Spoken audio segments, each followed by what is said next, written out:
রাজ্যে শিল্প বিনিয়োগে বাধা দিচ্ছে কেন্দ্র, আক্রমণে ফিরহাদ হাকিম। বাংলায় বিদেশি বিনিয়োগ আসতে বাধা কেন্দ্রে, অভিযোগ ফিরহাদ হাকিমের। বিদেশি বিনিয়োগ আসলে কেন্দ্রীয় সরকারের ছাড়পত্র লাগে, বিদেশি সংস্থা আসতে চাইছে বলছে পশ্চিমবঙ্গে কোনো সহযোগিতা পাবেন না। দুবাইয়ের একটি সংস্থা বিনিয়োগ করতে চেয়েছিল, কিন্তু করতে দেয়া হচ্ছে না।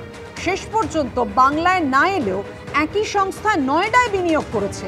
এটা চক্রান্ত নয়, এটা পশ্চিমবঙ্গকে ভাতে মারার চক্রান্ত। আক্রমণে ফিরহাদ। ব্লকেজ করছে, যে শিল্পগুলো বাইরে দিয়ে আসবে তাদের ক্ষেত্রে যেহেতু foreign investment clearance of central government লাগে, তারা অনেকগুলো ক্ষেত্রে ব্লকেজ করছে।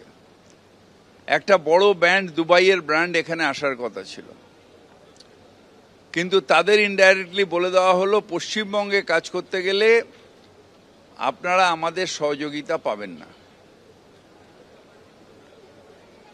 যে ব্র্যান্ড নয়ডাতে আছে, লখনৌতে আছে,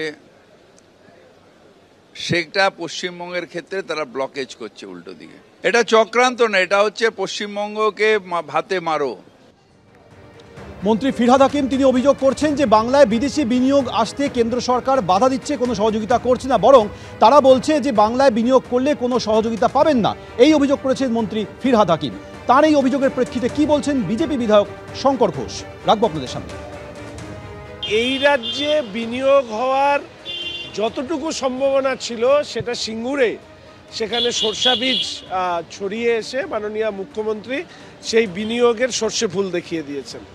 এই রাজ্যে শিল্প বান্ধব পরিবেশ নেই, এমনকি মুখ্যমন্ত্রীর যারা দরাজ সার্টিফিকেট দেন আমাদের পশ্চিমবঙ্গের বিভিন্ন বণিক সম্মেলনে বা ওই কি বেঙ্গল ব্লিডস না কি একটা করেন উনি, তারাও হচ্ছে বাইরে গিয়ে বিনিয়োগ করেন। রোহিঙ্গাদের বিনিয়োগ নিয়ে বললে ঠিক আছে, ওই বিনিয়োগ আসছে, বাদবাকি বিনিয়োগ আমাদের কেন্দ্রের কোনো ব্লকেটের প্রয়োজন নেই, এটা শিল্পপতিদের এমনি ব্লকেট হয়ে আছে। অবশেষে চাপের মুখে পড়ে পরিচালক রাহুল মুখোপাধ্যায়ের উপর থেকে সাসপেনশন প্রত্যাহার করা হলো। সাসপেনশন প্রত্যাহার করলো directors association of eastern India. কাল থেকেই ছবির পরিচালনা করতে পারবেন রাহুল মুখোপাধ্যায়, আর পরিচালক হিসেবেই প্রসেনজিৎ অনির্বাণকে দিয়ে শুরু করবেন শুটিং। ফেডারেশনের নিয়ম না মেনে বাংলাদেশে ছবির শুটিং করায় ব্যান করা হয়েছিল রাহুল মুখোপাধ্যায়কে।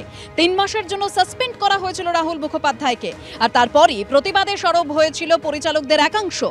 অবশেষে চাপের মুখে পড়ে সাসপেনশন প্রত্যাহার করল directors association of eastern India.